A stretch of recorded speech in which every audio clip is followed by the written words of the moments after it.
नमस्कार दोस्तों। मैं हूं जितेंद्र कुमार और आप देख रहे हैं मेरा यूट्यूब चैनल जेके जानकारी।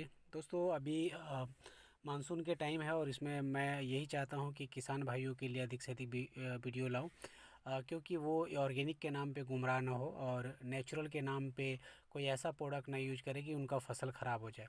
तो दोस्तों आज मैं एक ऐसे प्रोडक्ट के ऊपर बात करने वाला हूं जो कि किसान का दोस्त है।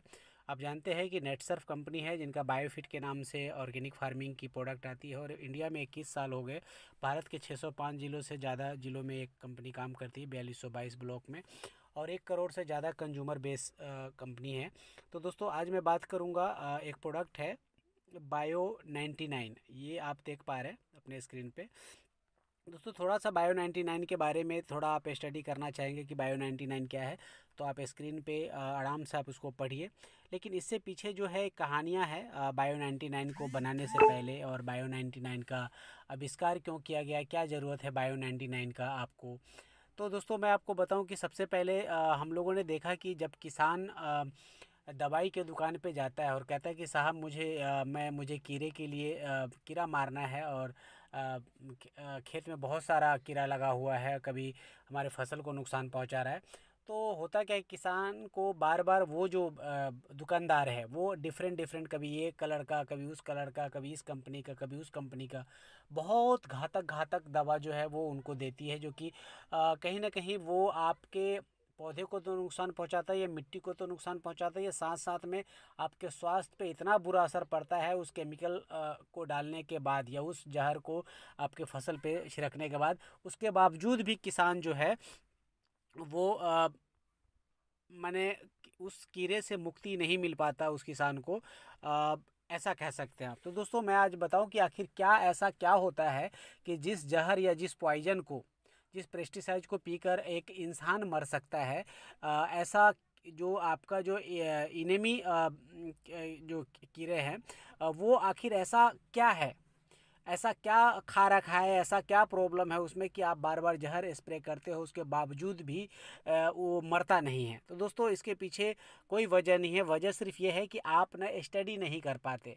आप कोई भी दवा, क्योंकि एक किसान जो है, बहुत ज़्यादातर किसान सीधे साधे होते हैं, उनको मतलब ही नहीं होता कि साइंटिफिकली इसके बारे में कोई अध्ययन करूं, इसके बारे में कोई स्टडी करूं, या जो दवा खरीद के लाता हूं उसको थोड़ा पढूं कि इस पर क्या लिखा हुआ है, इसका सही इस्तेमाल कैसे करना चाहिए, क्योंकि उस पर सब कुछ मेंशन है, बस देखना है, सिर्फ पढ़ना है, लेकिन हम नहीं पढ़ पाते।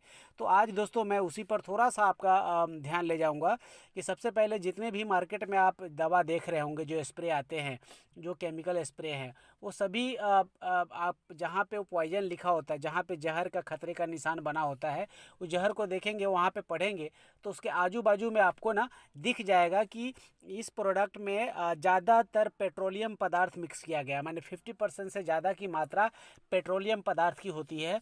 तो जब भी किसी पेट्रोलियम पदार्थ मीन्स आप समझ रहे हैं, नहीं समझ रहे तो मैं आपको बताता हूँ। मतलब पेट्रोल मतलब तेल, और पेट्रोलियम माने तेल, ऑयल है जिसको जो चिकना होता है, या यूँ कह लीजिए कि जो पानी में मिक्स नहीं हो सकता।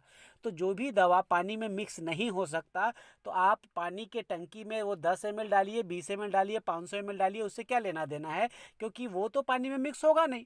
तो इसीलिए किसान भाई क्या करता है कि उनको नहीं पता चलता है कि हमने जो दवा डाला है वो कम्प्लीटली पानी में मिक्स हुआ कि नहीं हुआ।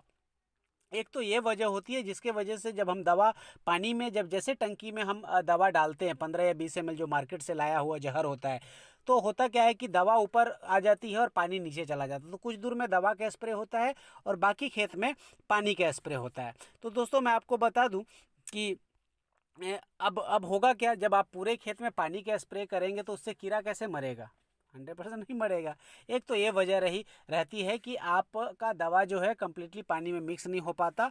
दूसरा वजह जो देखा गया दोस्तों कि जो कीड़ा है, दूसरा वजह ये देखा गया कि जो भी थोड़ा दूर में भी आपका जो दवा का स्प्रे हुआ, वो स्प्रे जब तेलीय गुण है उसमें, तो वो तो आपके पौधे के पत्ते के ऊपर गिरेगा और उसका ड्रॉप बनेगा, माने बूंद बनेंगे, और बूंद जब बनेगा तो वो क्या होगा, फिसल जाएगा। तो आपके पत्ते पे उसका भी असर कोई ज़्यादा नहीं रह पाता, क्योंकि दवा जब तक पत्ते पे रुकेगा नहीं तब तक वो कीड़े के मुंह में जाएगा नहीं और वो मरेगा नहीं। तो दोस्तों मैं आपको बता दूं कि एक तो ये भी वजह रहा कि कीड़ा का जो दवा स्प्रे करते हैं वो ऑयलीय होने के वजह से, तेलीय होने के वजह से पत्ते से फिसल जाता है। और तीसरा वजह क्या है कि आप देखेंगे कि जितने जितने भी कीड़े जो पौधों को नुकसान पहुंचाते हैं या फलों को नुकसान पहुंचाती है, वो सारा कीड़े हमेशा पत्ते के नीचे ही छुपा होता है। पत्ते के ऊपर बहुत ही कम कीड़ा, जो यूँ कह लीजिए कि 5 से 10% कीड़ा ही गलती से भटकता हुआ पत्ते के ऊपर से आता है।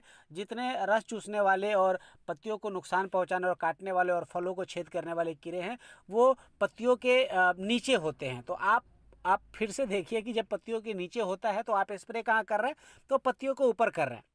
तो जब पत्तियों को ऊपर करेंगे, यूँ कह लीजिए कि ये तो यूँ ही हो गया कि मानसून का महीना है और मैं छतरी लेके निकला हूँ और मैं बड़ा खुश हूँ कि यार मेरे ऊपर तो बारिश ही नहीं आ रहा है। तो हाँ, यस, वैसा ही वो कीड़ा भी खुश होता है आपके स्प्रे से। वो जानता है कुछ भी कर ले भैया, मैं तो नीचे हूँ, मुझ में तो आपका कोई दवा का कोई असर होने वाला नहीं है। हाँ, थोड़ा बहुत असर पड़ता होगा कुछ, आपकी उसकी दुर्गंध इतनी हार्ड होती है, उसकी जो बदबू कह लीजिए इतनी हार्ड होती है, फ्रेगनेंस इतनी हार्ड होती है कि वो मतलब जब आप नाक बंद करके स्प्रे करते हैं तो समझिए दूर से चलने वाले लोग नाक बंद करके निकलते हैं, तो उस कीड़े को भी थोड़ा हालत तो गंभीर होता होगा, लेकिन वो मरता नहीं है, बेहोश हो सकता है। तो दोस्तों, मैं आपको बता दिया कि वो छतरी के ऊपर माने पत्तों के ऊपर स्प्रे करेंगे तो पत्ते के नीचे जो कीड़ा बैठा हुआ वो नहीं मरेगा। इन्हीं सारी समस्याओं को जब हम लोगों ने स्टडी किया तो हमें पता चला कि प्रॉब्लम ना दवा में है, ना प्रॉब्लम किसान में है, ना प्रॉब्लम उस कीड़े में है। प्रॉब्लम सिर्फ यही है कि अवेयरनेस का अभाव है, जानकारी का अभाव है। और वो जानकारी ये है कि किसान नहीं पढ़ पाते, नहीं जान पाते, या किसान को सिखाने वाला तंत्र जो है वो बहुत वीक है इस देश में। मतलब नॉलेज लेकर किसी को नॉलेज दे ऐसा बहुत कम लोग हैं, जो कि ज़्यादातर लोग स्वार्थी हो गए हैं। उनको लगता है मेरा प्रोडक्ट बिक रहा है ना, मुझे क्या ज़रूरत है किसी को गाइड करने का। तो मैं आपको बता दूं सर, इन्हीं सारी समस्याओं की वजह से बायो 99 का आविष्कार हुआ। पहले बायो 95 था, ये बायो 99 जो है थोड़ा इसमें एक एडवांस वर्जन, इसको कह लीजिए कि अपडेट किया गया आज के हिसाब से, और इसमें एक